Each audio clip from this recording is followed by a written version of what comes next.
Friends, welcome to SS log. ఈరోజు chicken curry చేయబోతున్నాను. 1/2 kilo chicken wash చేసి పెట్టుకున్నాం. స్టవ్ వెలిగించుకొని బాండలు పెట్టుకొని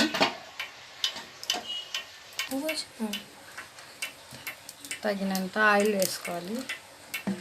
ఇంగు, చెక్క మొగ్గ,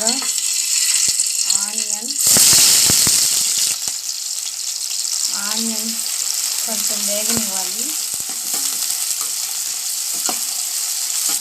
ఆనియన్స్ లైట్గా వేగిన తర్వాత 2 పచ్చిమిర్చి,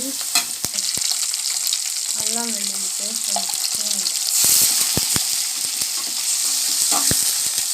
లైట్గా పచ్చి వాసన పోయేంత వరకు కొంచెం వేగనిచ్చి టమాటా వేసుకోవాలి.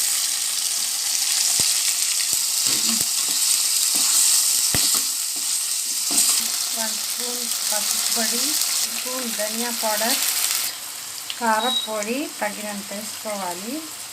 కొంచెం ఎక్కువ తినచ్చు, కొంచెం తక్కువ. ఉప్పు తగినంత కొంచెం మిక్స్ చేసుకోవాలి.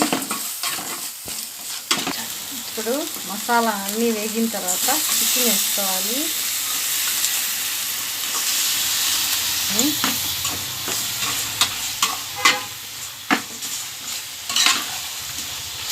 కొబ్బరి మసాలా కొంచెం కలుపుకోవాలి. ఇప్పుడు వాటర్ వేసుకోవాలి. ముక్కలు మునిగేంత వరకు వాటర్ వేసుకోవాలి. కొత్తిమీర వేసుకొని మూత పెట్టుకోవాలి. ఒక 10 మినిట్స్ ఉడకనివ్వాలి. చూసుకోవాలి. గ్రేవీ అయితే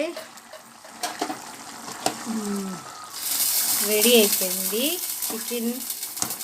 చికెన్ కర్రీ రెడీ అయిపోయింది. స్టవ్ ఆఫ్ చేసుకొని serving box. Chicken curry ready అయిపోయింది. మా ఛానల్ మీకు నచ్చినట్లయితే ప్లీజ్ సబ్స్క్రైబ్ చేసుకోండి.